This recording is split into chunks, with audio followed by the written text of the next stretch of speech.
Welcome to Women on Wisdom. I'm your host, Sandra Boyd, and this is where real stories meet urgent truth. It's estimated that it will take nearly 124 years to close the gender gap. That's just way too long. We can no longer depend on governments, workplaces, or even women's groups to lead the change. It's up to us to have the tough conversations, challenge old stories, and reclaim our power. The time for waiting is over. The movement starts now, one woman at a time.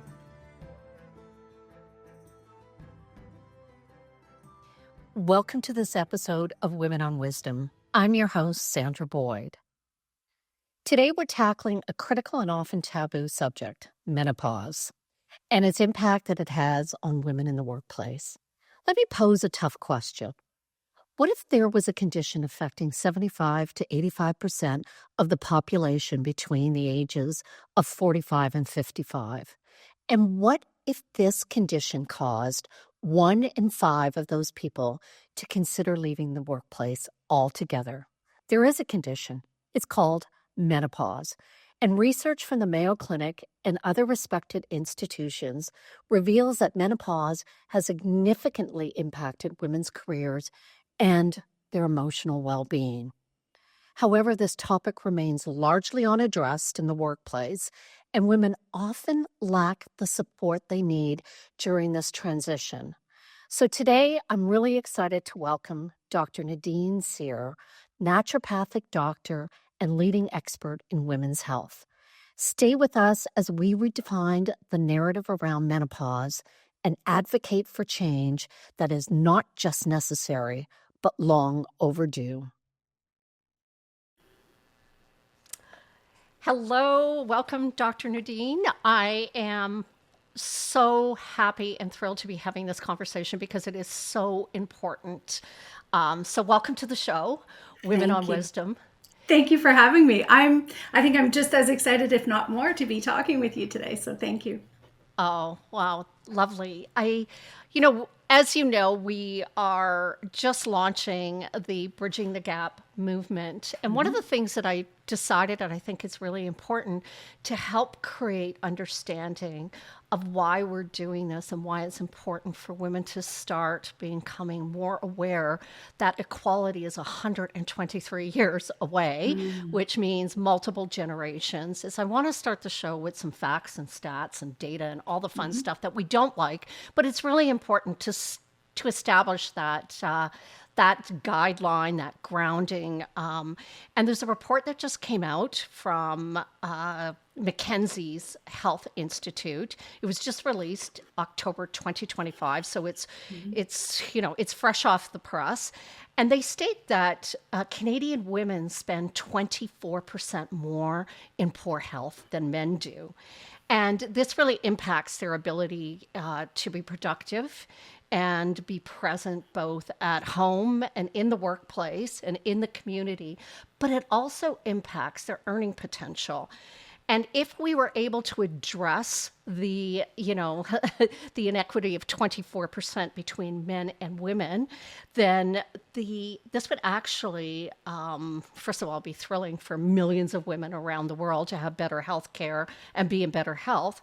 But it would also give the Canadian economy at least 37 billion, and I say B, more annually by 2040. Now, the estimate is really, and you'll probably talk about this, is probably really conservative given the very simple fact that historically women are underreported in our healthcare issues. And, that's the gaps it's astonishing. Research that goes on less on women and they're specific to their healthcare. And it really, really gives a lens that is not honed in on women's health. But just one more stat that I'd like to throw out is that specifically around menopause is that Mayo Clinic says that 1 in 5 women will leave the workplace because of menopause symptoms. So here's where we jump in, and I want to hear from you. But first of all, if you could share with our audience a little bit about your background and about your practice. So as you said earlier, I am a naturopathic doctor. I'm licensed in the province of Ontario. So I went to the Naturopathic College in Toronto from 94 to 98 and have been in private practice since then.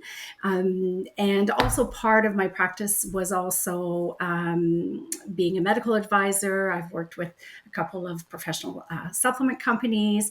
I do love to educate. So not only do I love to educate my patients, but also colleagues and such. And over the years, furthered my studies in more of a European brand of naturopathic medicine known as biotherapeutic drainage, or the French version is le terrain. So really focusing on the health of the internal environment in the body. So not just on, okay, here we have a symptom, what can we use naturally to treat that symptom? The premise is, and how I explain it to patients is, symptoms are your body's way of letting you know that something is out of balance. And for some reason, I read specific books when I was in high school and really resonated with the idea of food as medicine, for example, but also that our bodies speak to us. And so I read a book by a French author, Lise Bourbeau. In the English version of the book is Listen to Your Body. And so that just resonated with me.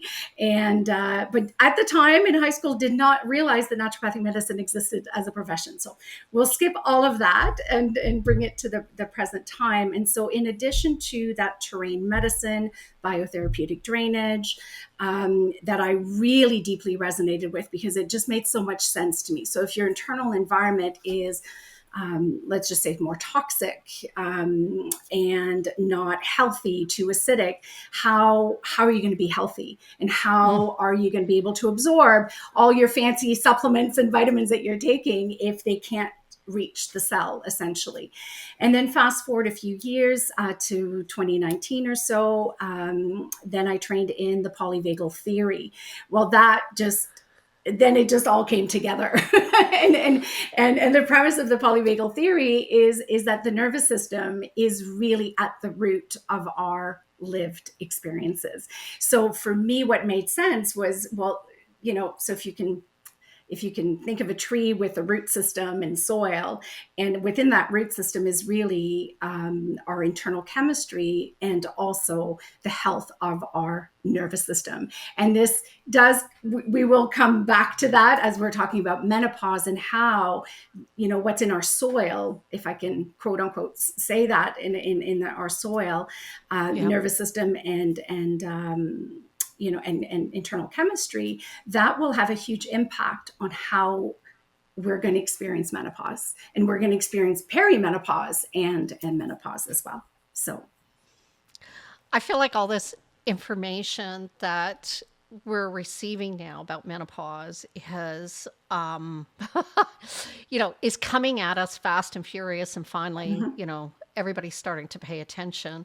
But for those that may be unfamiliar, and I will say when I'm menopausal at the other side, not knowing what I knew, like frozen shoulder, that wasn't even when I got frozen shoulder. They didn't even think that weren't at that time. And this is only a few years ago, relating it together. So I think a lot of us don't really know as much as we should, and I certainly don't. So for those that are unfamiliar, can you briefly explain how hormonal changes during menopause can really impact women's energy level, their focus, their overall ability to cope with workplace stress? So what's interesting is, and every year builds on another, right? So just what I was saying about sort of the health of the nervous system and the internal chemistry, how general health was in our 20s and our 30s, including perhaps physical, but also mental, emotional stress that a woman has experienced at that time will set the stage for how perimenopause and menopause is going to be experienced. So really, when we're looking at perimenopause, if we can start with perimenopause. So perimenopause Yes. typically is around, it could be as young as 35 years old for some women, usually the start of perimenopause, which means that hormones are starting to decrease. And the first hormone that becomes, that decreases in perimenopause is progesterone.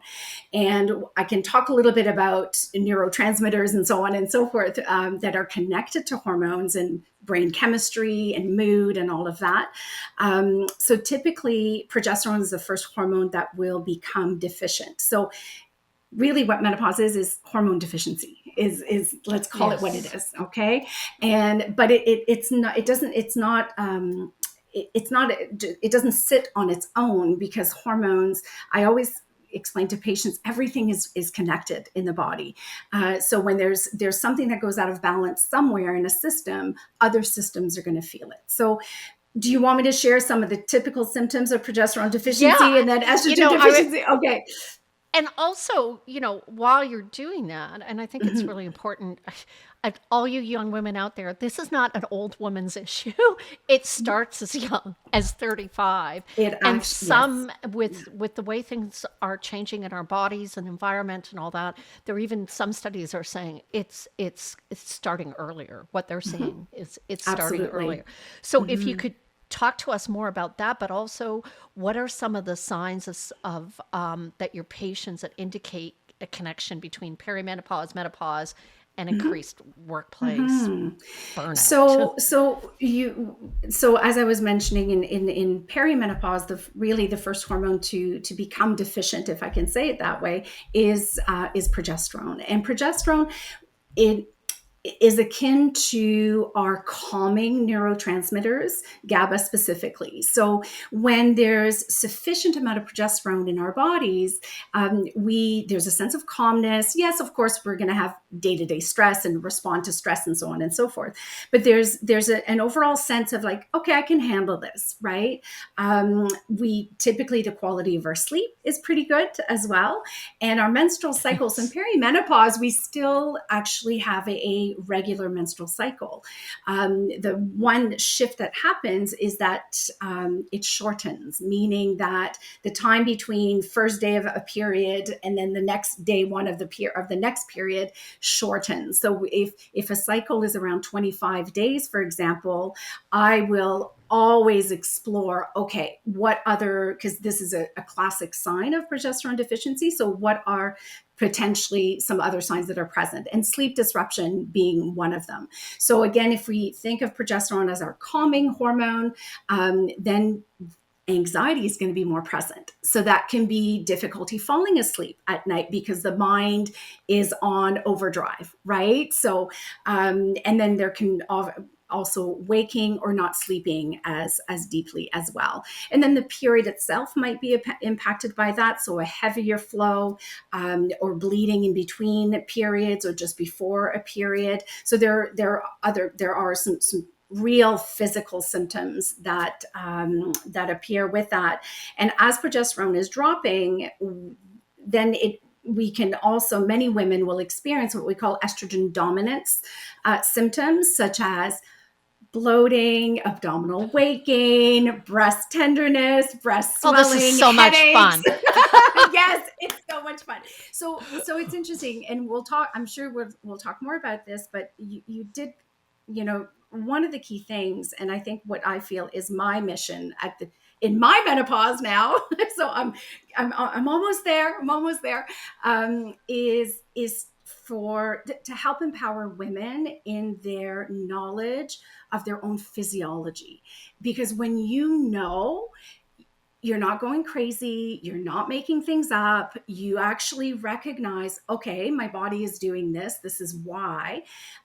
So when you are best informed, you also then know the questions to ask, and you know what type of help to ask, and we'll get into that. But I will say that menopause is really a time where women will kind of, it's like, yeah, okay, filter's gone. I'm showing up as who I am, and and if we don't align, that's okay. I'm going to move on to somebody else, right? So as health as far as healthcare, for example, right? So the more a woman is knowledgeable and educated on her own physiology, the better the better she can seek out the perfect person to help her navigate the hormonal changes of peri and menopause.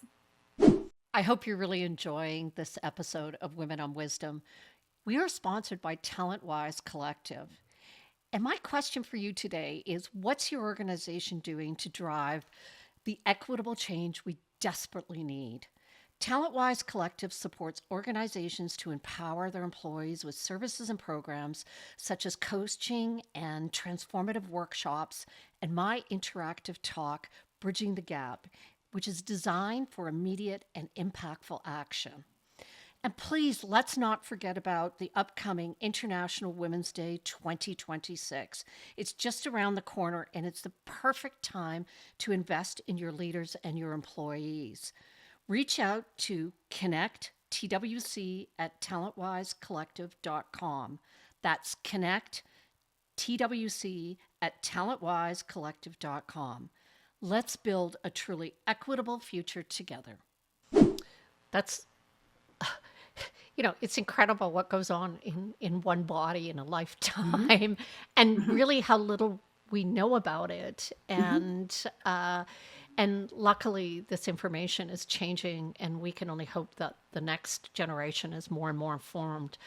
Dr. Dana Bagley, who we've had on the show twice, and she talks about menopause, and she always likes to say, and I love this: if menopause was a male condition, it would be a multi-billion-dollar industry, which is absolutely true. But when we get up every morning as women, we go to work. We're not back in the 50s. Most women are working, and the majority they're contributing to their households. If they're at home, they're taking on a big burden. They're probably caregiving, whether it's children and elderly parents, or there's many things. But burnout is really increased for women as we have entered into the workplace. And I would just like to address a little bit, because it really does, it comes to that breaking point. It could be breakthrough, breakdown, however you want to, look at it, broken open. But there is a point for many women where they experience, they're going through menopause. They may have parents that are aging. They may have university age children, and a lot of other things happening at the same time, and demanding workplaces. So talk to me a little bit more about that. Absolutely. And burnout can be experienced at many different ages, as you're Absolutely. very Yeah. familiar with. I think what happens is why the incidences are so pronounced in menopause specifically.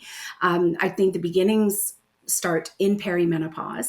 And menopause, just so we're clear, and I'm sure your audience knows this, is when a woman has not had her menstrual cycle for 12 months, for 12 consecutive months. So we have to think about, again, now we're looking at hormone deficiency situation.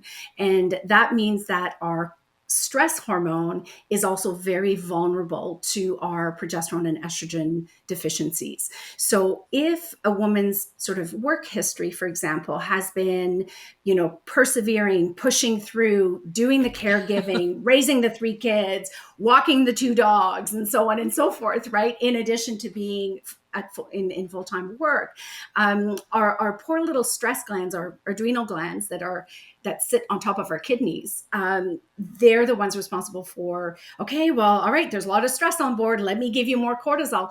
They eventually experience fatigue. And that's really, so physiologically, burnout is low cortisol. So a drop in cortisol. So combine that with, and again, thinking of cortisol as your get up and go, it's highest in the morning. So we get our day started. But again, if there's been chronic stress over years, and then throw in even more acute stress of caregiving for a parent, for example, or a family member, if there's an injury and so on and so forth. Now it's like, okay, but I describe the patients as the tank is empty. Right. So Yeah. if the tank is empty going into menopause, then what that's going to look like in menopause in the workplace specifically is stress leave, short-term leave. And then we can talk about, is that beneficial for everybody actually? Like, does taking 3 months off of medical leave, is that sufficient to recharge and rebuild? And most often with my female patients that I'm working with anyway, it's not, right? Because the caregiving is still occurring, right? Whether it's, for children or elderly parents. Now we've just taken the work out of the equation, but then the stress of how am I going to be able to reintegrate into work? Well, safely, yes, but properly, right? So that whole psychological stress that comes with a stress leave, that comes with a medical leave, right? So how, and women really thinking, how am I going to reintegrate? I have a few patients right now that's what we're working on is how do we rebuild and use the time of a leave, for example, a burnout leave, to truly benefit the body, the physiology, but the emotionally as well. So I see it in my practice all the time. Yes, and the one thing I guess what I'm trying to say is every woman deserves and needs what is right for her. And I hadn't thought about, I have many patients who are teachers, and you probably have an idea in the last few years, it's been challenging to be a teacher. Yeah, and it's been challenging in a number of professions. The medical community, Yeah. I sit on a board for multiple clinics, and the Yeah. burnout rate has been huge. But I just want Absolutely. to go back to what you said, and I think it's really important for those leaders in business, men that maybe might be listening, the workplaces, is that, and who's the World Health Organization says this is a huge issue. This is not an issue just about women. The impact in loss in productivity, engagement in the workplace, the cost to long-term, short-term disability, Yeah. all of these things, because we don't treat it as a condition. It's something that, and you don't want to talk about it. Yeah, like I'm burnt out because I'm menopausal or perimenopausal, and I have all these other issues, and it's always been a taboo subject. But we're starting to realize how it's really impacting our health, and that is impacting the workplace. And we've got the stat that talks just about Canada, which is $37 billion, and the World Health Organization has got this at trillions of dollars. Yeah. And and we could do something about this. We can make changes.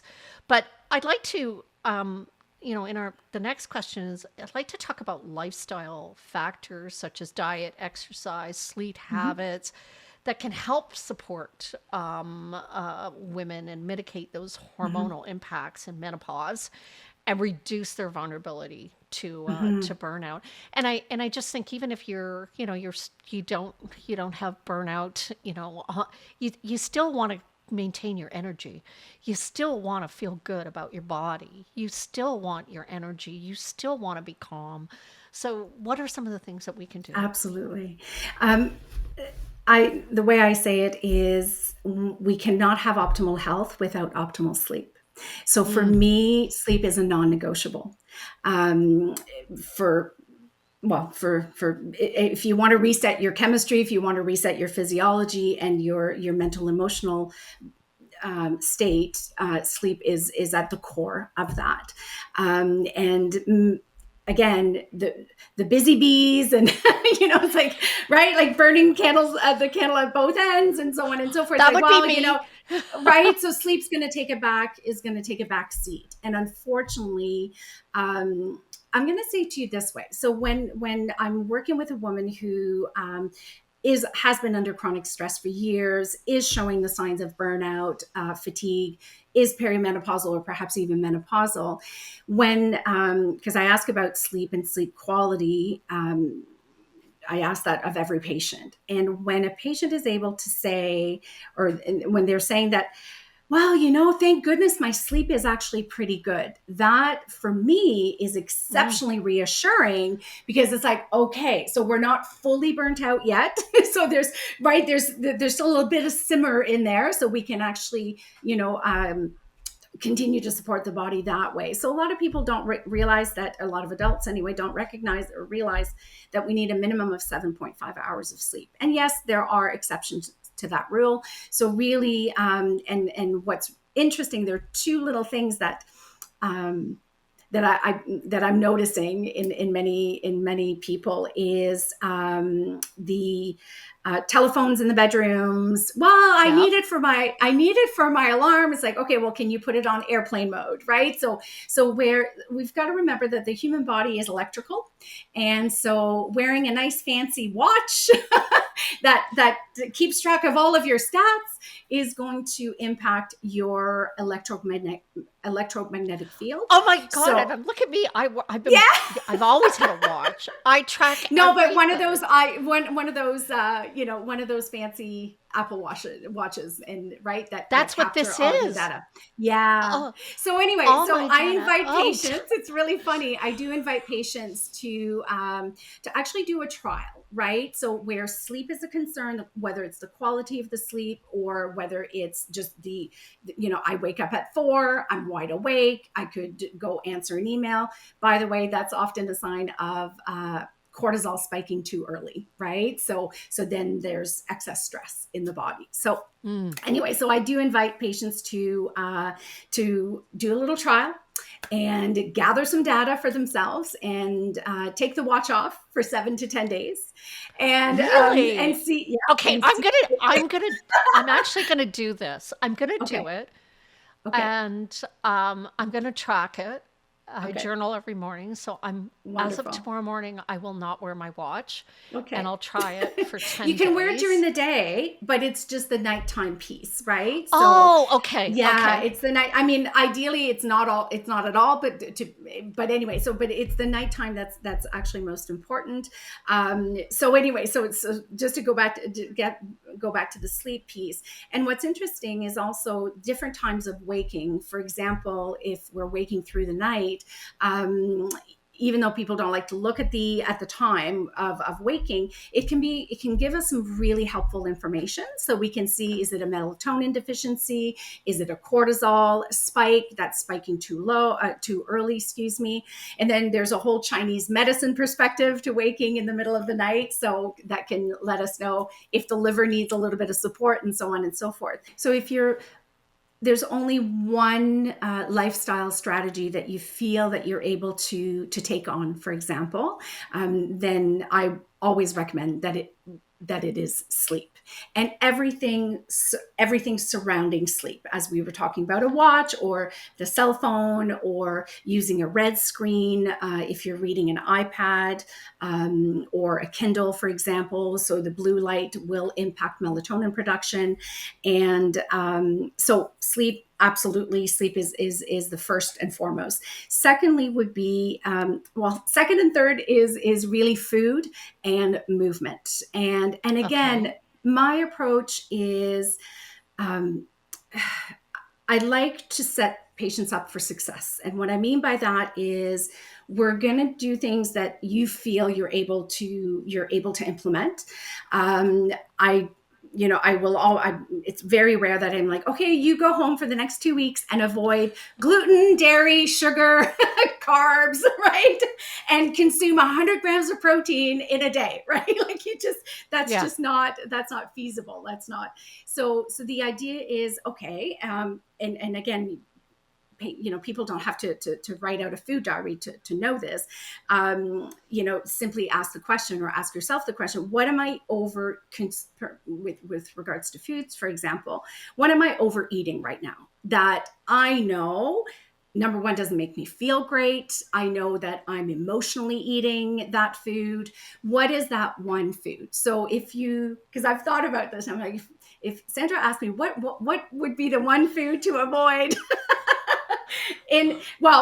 my kids have known this since they were kids, but especially in perimenopause and menopause, okay, it's refined sugar. Refined sugar. So Okay. is really, it is Chocolate. inflammatory. Yeah. So by the way, craving for chocolate, there's a reason for everything, Sandra. There's absolutely a reason for everything. And that's how the body speaks to us. Chocolate craving is often connected to a magnesium deficiency. So just like wanting to chew on ice cubes is often linked to an iron deficiency, right? So anyway, so we pay attention to that, and I'm sure we'll get into some of the Well, you know what? key. That's it. Yeah. Let's talk a little bit about that. So, Mhm. I think many of us go through menopause, or we've been told you get through menopause through, things like chocolate and Right. you know, And chips, treat both. Yeah. chips, chocolate and Hmm. chips. I mean, I could Hmm. do them both at the same time. But I'm Hmm. also, Hmm. there's a lot of new research coming out. Hmm. It saddens me, but it's something I'm really myself, someone who always enjoys red wine, Hmm. and the new research also in regards to alcohol. I feel like I'm in that period when Hmm.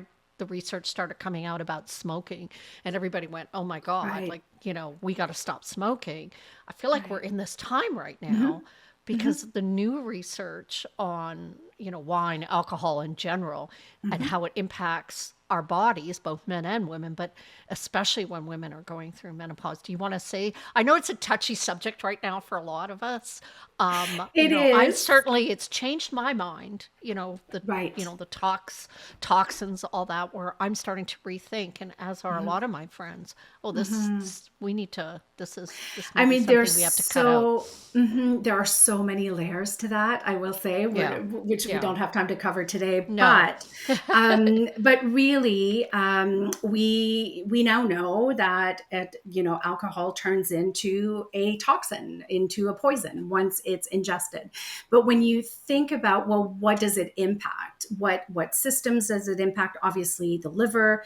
It is a carbohydrate, so if for women who suffer from insulin resistance or dysglycemia or pre-diabetic states. So anything that turns into sugar is going to negatively impact their blood sugar status, and and then of course the damage of the alcohol as well on the liver and damaging the liver cells. And what we specifically as women in menopausal women, perimenopausal, menopausal women, our liver is absolutely key in breaking down. So women have three different types of estrogens. So I won't go into the details, but one of them is known as the bad estrogen, we'll just say. And that's because it ends up getting stored in our fatty tissue, in our breast tissue, in our uterus tissue. And we need to make sure the body has the ability to clear out that estrogen, but that's the estrogen that is in highest amount in menopause, in perimenopause and menopause. Oh, So if we are overloading the liver, if we are overloading our, really the liver and our kidneys as well, our detoxification organs, we lose the ability to balance the good and the bad estrogen, right? So that is the number one connection. And then of course the effects on brain health as well, right? So that's a big part of this alcohol's research, is showing the impact on brain health. Some people are referring to dementia and Alzheimer's as type 3 diabetes, right? So yes. plaque formation in the brain and so on and so forth. So really, when you look at whether it's foods or beverages or liquids that we're consuming, um, I'm not an extremist in how I make recommendations. I'm much more about moderation. And what I have found to be well accepted in my practice is either we start Monday, Wednesday, Friday, it's a sugar-free day or alcohol-free day. Alcohol-free is usually a Monday to Friday, or a Sunday Yes, to yes. Thursday. Do you know what I mean? So there's Yeah. that. So we first start out with reducing the amount, which I know I have since all this research is, and it's really interesting because the healthier the internal chemistry, so if the internal chemistry is less acidic, for example, so an acidic internal chemistry leads to inflammation, and so if you think about, so that's what, if the internal chemistry is more acidic, it's going to desire acidifying things, acidifying foods, acidifying activities, acidifying liquids. But when we shift we bring in, the body becomes more alkaline, all of the acidifying things are not going to be desired, right? So if your internal chemistry is healthy, believe it or not, you're not going to crave that glass of wine with your meal, right? And then, Yes. and I'm not saying to not have it at all, but because that's what moderation is all about, but is in really tune into the, again, going back to the body and listening to the body. Am I actually enjoying this red wine? So what you're Mhm. saying Yeah. then, so what I hear saying for all of us who, aren't experts in this area is, Mhm. it goes back to, you talk about ancient wisdom. This is, this is ancient Mhm. wisdom that if you get the right sleep, so you focus on how to get to be, what are they, sleep hygiene, which is, Yes. I heard this That's is a what new it is. term, Mhm. is Mhm. focus on your sleep hygiene. Mhm. And then you focus and think about what you're putting into your mouth, and just making small changes can have Mhm. big impact. Yeah. And over, it's like anything. It's like the micro dosing of anything Mhm. creates impact in your life. So let's talk about sort of what I think about the third pillar of health is, the movement of your body. And research Mhm. shows that sitting is the new smoking, Mhm.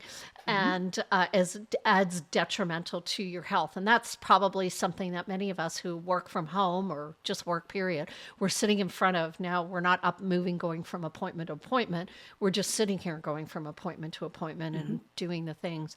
So talk a little bit about the physical aspects of Mhm. how that can support our perimenopause, menopause, ability to have better health during those Mhm. times. Absolutely. And so when it comes to, I like to use the word movement versus exercise. There are some patients Yes. that are not, don't go, don't have like a sort of a knee jerk reaction to, because many people automatically think if we're talking exercise, that means to join a gym, to join a yoga studio, a Pilates studio, so on and so forth. So first and foremost, we have to look at, well, what works for me? Do I, if you don't have a history of going to the gym, chances are in menopause, you know, there might be reasons for you to go. I actually have a patient who's never gone to the gym, and she just started going, and she has 3 kids, single mom. And for her, She probably loves it to get away from she everybody. loves it. She puts on a Yeah. podcast. She uses the sauna. So for her, it's just absolutely brilliant, which I love. But it's things like incorporating movement. And I want to use the word intuitive movement every moment of every day. So some people need to use a timer on their on the phone, whatever, at I work. use timer. I use a There timer. you go, to get Yeah. up, even if it's just to get up at your desk, move the shoulders. I won't do too many crazy movements, but move the shoulders, do some neck rolls, pump the knees, for example, or I encourage patients to visualize a hula hoop, and then just doing, the hip rolls, right? So if you think of, Yeah. okay, I'm going to move the top of my body, the middle of my body, and and my legs as well.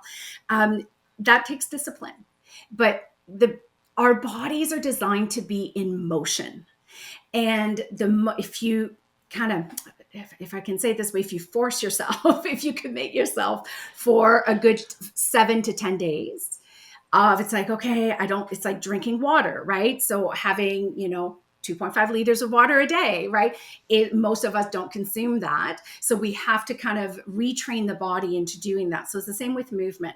So if you commit, you're able to commit yourself so I like the Monday to Friday. I find that whether it's avoiding sugar, whether it's avoiding, or incorporating movement and so on and so forth, Monday to Friday seems to be doable for most of my patients. And because the body is designed to be in motion, the body is going to want to keep moving. After that 1 week of yourself, just like, okay, I got to do this. I'm going to put a timer on, so on and so forth. And again, it doesn't even have to be a YouTube exercise channel. It could just be, moving, having weights. So I have free weights next to my desk. And so in between patients, in between calls, I'll just pick up my weights and do a few, so it's about moving using the core muscles. So for menopausal women specifically, what strength training is absolutely crucial. So boot camps are done. HIIT workouts are pretty much done. The 5K run 3 days a week. There are some women who are built for that, which is wonderful. And it works for them. They don't get injured. It gives them energy. So really it's about, what about you, Sandra? Like, what works for you? Right? So It could be Pilates, it could be yoga, it could be step class. I don't know, but do you know what I mean? But it's important to explore. It's finding your way. That. You got it. I know before COVID, I always went to the gym. I find working out helps me with my stress levels. It helps me with my anxiety that I do have. So working out was always part of my life. Now, inside my head, I'm really a couch potato, but I do know that there are benefits. Like even though I'm a couch potato, I'd rather be reading a book or watching a show or whatever. I have made it as part of my lifestyle. I've incorporated, I've cut time out. But then, COVID came along. And what I discovered was there are incredible people on YouTube that you can follow in the privacy of your own home. And, every once in a while you can go to a gym or someplace to get instructions to make sure if you're not the kind of person that wants to go to a gym and spend time with other people working out, or it's just a pain in do it from your home. Get a yoga mat. Have a TV set up. Buy yourself some weights from Canadian Tire or Walmart or whatever. It's, this does not have to be an expensive endeavor. No. Set some timers and then, do it 15 minutes at a time. 3 times a day is better than doing absolutely nothing. I personally go for a walk every lunch hour, and I hear my colleagues go, "Oh, yeah, I don't have the time." It's like, if you don't make the time now for your body, you know what? You're going to be sitting, and I've seen this in my own family. You're going to not be able to do anything, and the time won't belong to you. Or the opportunity of time to take care of your body will have gone and will have passed. So you're treating it like an appointment, essentially, which is really how it gets done, right? It's like it's a meeting. It's a meeting with yourself, right? So and really, honestly, if menopause is a time when you do that, right? Like your menopause is really the time of thinking of the self, right? And who do I choose to be right now? Like, who am I right now? Right. And so, but when you're looking at mobility and motility as we age, the health of our bones, we need the stronger your muscles, the stronger your bones, right? And the more muscles you have, think of muscles as fat furnaces, if I can say it that way. So the more muscle mass we have, the less fat stores we're going to have, right? So, I mean, there's all kinds of chemical reactions that take place, but I'm just going to share this with you. What I'm moving towards right now is workouts with a kettlebell. Well, anyway, so yeah. Okay, well, I've seen this because strength is really important. And ladies, if you want to travel and you can't put your own suitcase in the overbin. That should be a benchmark of I'm Yes, going to strive to be able to absolutely. just put my suitcase in Absolutely. the overbin. So let me Exactly. ask you, I'm aware of time here. We're going to have you back, but from a naturopath perspective and from your studies, what are some of the natural holistic approaches that women can take to explore balancing their hormones and better manage workplace, stress in menopause? I would I would also ask, I ask this from, we've got you've got tests that you can go to your doctor and say, "Can you tell me where I am in menopause?" But what are the other? But that's so minimum. I like, Yeah. to of under. Are there other tests Okay. that you might have to So, pay for, but or your company may even pay for, absolutely. right? So maybe we'll start with that. So it's Yes. important to note that measuring hormones specifically in the blood is probably the least accurate way of measuring your hormones, because it's a moment, it captures a moment in time, right? And Ah, hormones okay. in blood are bound to proteins, so we're not really getting a true indication of how much hormone is present. Don't get me wrong, it is a great way to get a baseline, okay, especially for perimenopausal women, because at perimenopause is like, well, my period is skipping 2 months, 3 months. So there's ways that we can look at ovarian reserve, right, to see if a woman, oh, she's getting close to, because what menopause is when our ovaries have are done their work, right? So your Yeah. ovaries make estrogen and progesterone, and so when the ovaries are done, because they have a finite life, um, then that's it, right? So then we are officially estrogen progesterone deficient. So there are things we can measure in blood. What I use blood work for that can be covered under OHIP, for example, is thyroid function. A lot of Okay. perimenopausal and menopausal women don't realize that thyroid function has decreased, right? So a really good thyroid panel is really important. Also, blood sugar balance, your hemoglobin A1C, fasting blood glucose, a liver panel as well, cholesterol panel, and vitamin D. So if there are people that Ooh. still have not had their vitamin D levels checked, at least to get a baseline every 2 years or so, absolutely crucial. Um, to know what our vitamin D status is. So let's say blood work is perhaps not available because a woman is not working with an endocrinologist, for example. There are private tests that we do through naturopathic doctors. One of my favorites is the Dutch Complete test. It is a dried urine test. And so far more accurate. The hormones are not bound to protein in urine, and I use this test in a few different ways. One is in perimenopausal women who perhaps have a history of breast cancer or estrogen sensitive cancers in the family. We can see, because it measures all three estrogens. So we can see if genetically this woman is able to break down the bad estrogens, or is that estrogen being stored? It measures your progesterone, it measures testosterone as well, and most importantly, what's called the cortisol curve. So again, back to burnout, right? So because cortisol, the way it's secreted in the body, it creates a curve during the day, and many perimenopausal and menopausal women that I work with, they're flatliners. so they're in adrenal fatigue, right? So the adrenal is the cortisol is not high, nor does it drop low enough for her to fall asleep easily, stay asleep the whole night, right? So it's kind of in that, that midway where I don't feel super energized in the morning. I have an energy crash at 3 o'clock in the afternoon. I can't fall asleep, or I can't stay asleep, right? So that type of test is really quite beneficial as well. And it's a private test, but if a natural, you can when a naturopathic doctor orders it, it I think can be submitted to insurance, private insurance, or as a medical expense at the end of the year, right? So that's the testing piece. And then I for me, there are foundational nutrients that no matter how healthy your diet is, no matter how clean your diet is, honestly, because, soil in which our food is grown is not the most nutritious anymore.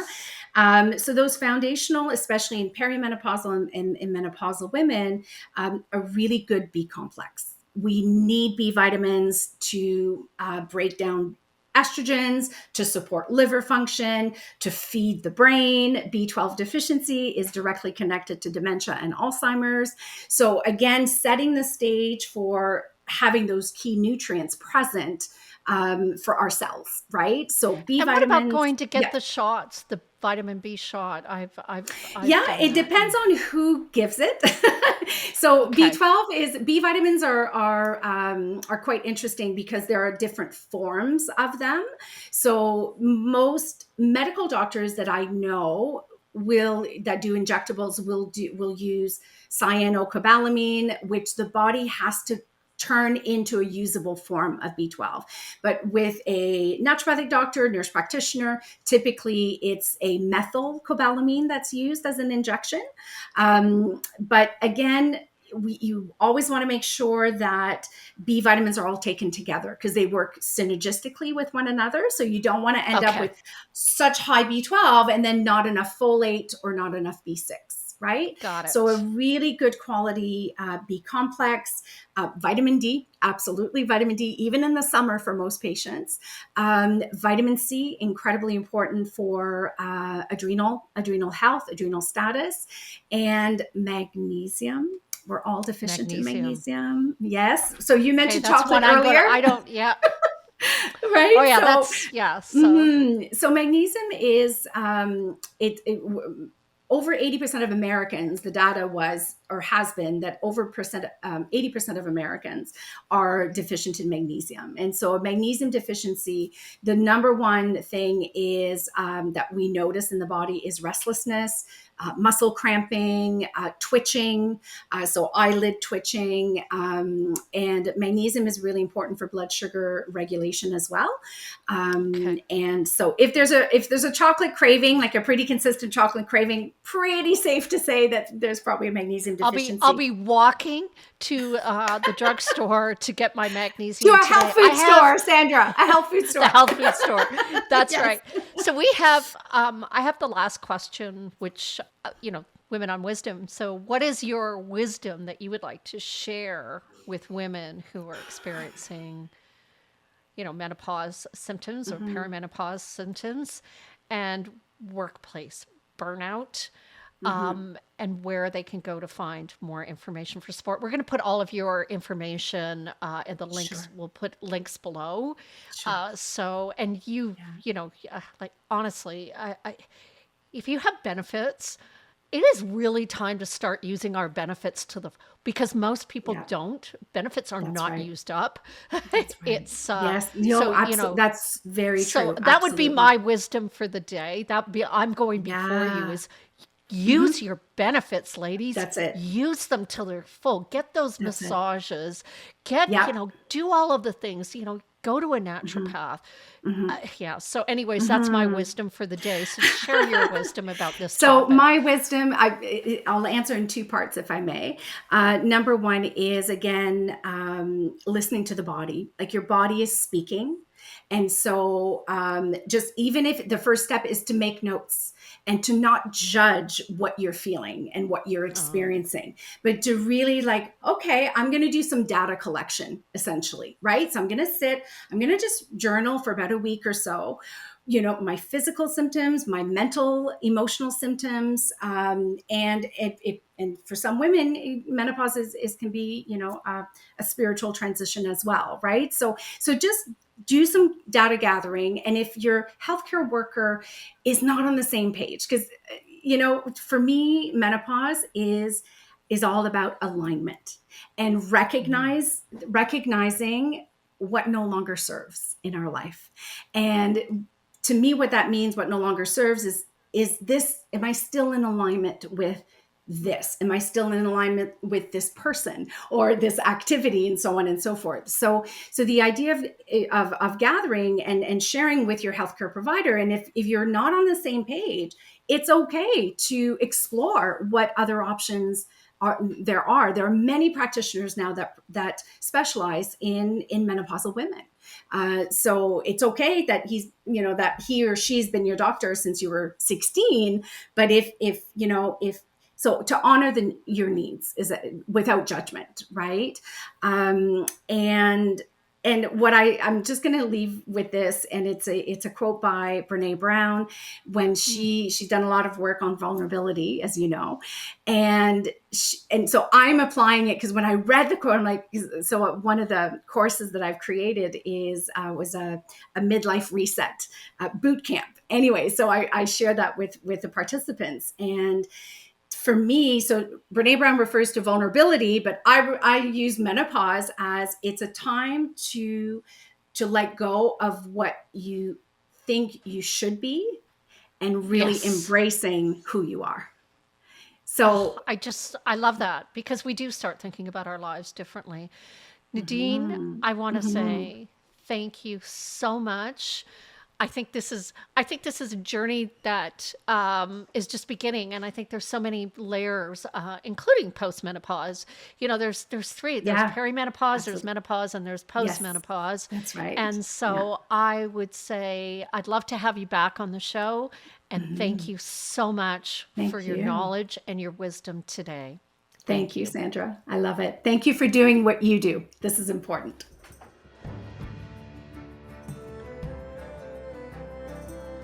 We are at a crucial juncture in history, and our equality is not a nice to have.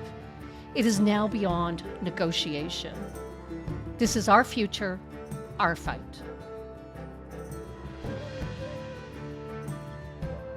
This episode of Women on Wisdom is sponsored by TalentWise Collective, a global talent development company that curates solutions for your organization's needs and culture. Please note that the opinions and comments of the guests or hosts may not align with TalentWise Collective. If you are interested in having Sandra speak at an event, or wish to reach out for any other inquiries, you can connect through our email at connecttwc@talentwisecollective.com. That is, connecttwc@talentwisecollective.com. Thank you.